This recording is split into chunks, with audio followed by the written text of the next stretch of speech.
Democratic Alliance's motion of no confidence against President Cyril Ramaphosa's cabinet has failed. This after 231 members of parliament voted against the motion and 131 in favor of the motion. To get reaction now from the ANC, I'm joined by the national spokesperson, Pule Mabe. Pule, good evening and thank you very much for your time and joining us tonight here on In Focus.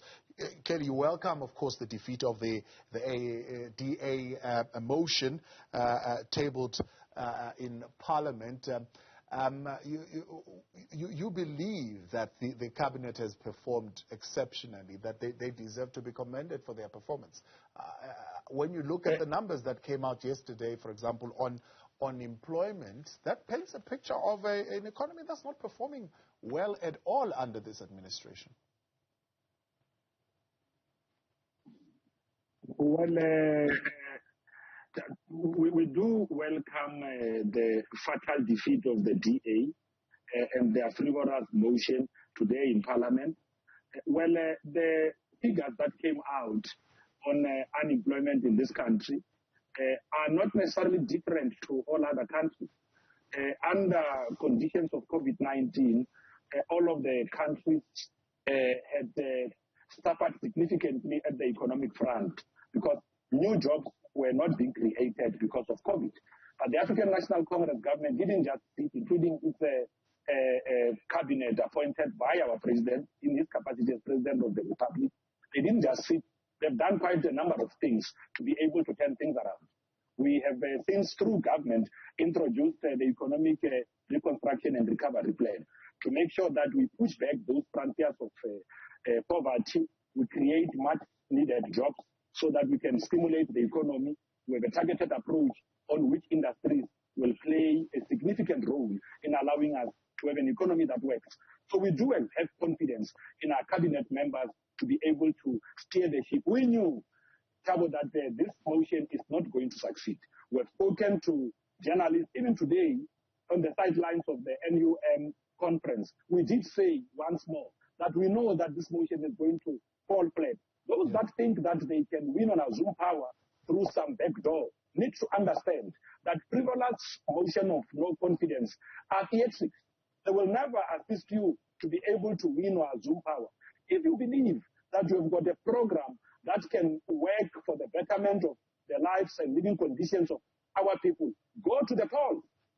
Go to the polls and stop test driving. Because these test drives are not going to work. We must also commend members of Parliament of the African National Congress who ensured that once more they express their full confidence in their own party. They are not swayed by others who believe that they could be voting otherwise. Members of the ANC have taken an oath, and the oath that they've taken is such that at all material times they will take the party line. They will defend the gains of our own democracy, and by defending the gains of our own democracy, they know that they are defending the gains of many other South Africans. Some have lost their family members, some have been incarcerated, to make sure that today we could be able to sit in a parliament where all of us could be able to debate as equals. And again, debating as equals today has at least shown who is the bigger brother here. We still maintain that seat with greater confidence. The confidence expressed by members of parliament in their majority reassures us that the program that our government is implementing is one that is embraced by all and works for all. No, certainly. I mean, but of course, that's not where your accountability really is. I mean, a failure of a no confidence motion is one thing, but a failure to perform for the people of South Africa is another. And they have shown a vote of no confidence if you look at how they voted in the local government elections, because communities still feel that this economy has not been equally distributed and adequately transformed for them to play a meaningful role there. And there needs to be somebody held accountable for those failures, you don't think? Thabo, we do account to our people through numerous other platforms. And also, we do not share your sentiment that our people have shown no confidence in the ANC. So who did they show confidence in? Because across all the municipalities, including where you have got a makeshift government of coalitions, the ANC is still a majority party. In Johannesburg, the ANC is a majority party. many of these councils, the ANC is still a majority party. That is a sign of confidence. Now, you are not going to talk about a few people who go constitute council and decide to go against the will and wishes of the majority. If we were to work on the wishes of the majority, the people of this country, the people who voted in those councils, it would have been the ANC that occupies the seat of government. That's that must be understood in context. Of course, we have got challenges in this country. We are reaching out. At just last month, in February, I think it was early March or Feb, the president had an envisage out in the Northwest to go together with his cabinet, to go and listen to the people, their own concerns, whether it's on water infrastructure, whether it's on housing, whether it's on jobs and all of that. Because a government that listens to people will be able to construct a program that is more responsive to the plight, wishes, and demands, expectations of the people it leads. Now, the ANC-led government has begun on that trajectory. We must commend them for that. How else are we going to know the wishes and demands of the people, their own expectations, if we do not talk to them? We are not only going to use media such as television to talk to our people, newspapers or radio. We also have got to talk to them where they live. Yeah. In Maike, in Kuma, out in Klerksdorp, in Bujanala, in Rustenburg, in all those communities of the Northwest. Yeah. When the president visited there with his cabinet, he had an opportunity to then be able to dissect and understand the problems that they face, so that when they go to cabinet to now process what ought to be done, it is now based on what the people want. Yeah. I like their slogan that we are taking everyone along. Right. The ANC government takes everyone along. Show me any other government in this country that takes everyone along. Except the they do accept where they are challenges. Yeah, yeah. And we work towards rectifying those. What I'm saying is that as an organization, you expect greater responsibility from your leaders. You've even now instituted what you call a step-aside resolution and so on and so forth within the organization itself. Don't you feel there needs to be a similar degree of accountability in terms of performance now? Not only maladministration and governing and corruption, but in terms of results attached to your office that says, if these results are not achieved, step aside or resign. Well, of course, that is actually what is happening. The president of the ANC, in his capacity as the president of the Republic of South Africa, has concluded performance agreements with all of his cabinet ministers. These performance agreements have been made public, could be downloaded even by yourselves at Newzroom. Now, it is this performance agreement that he uses to hold ministers to account, to then say, this is the kind of compact that we entered into in your area of deployment. Our expectation is that you will live up to these promises we've made to our people.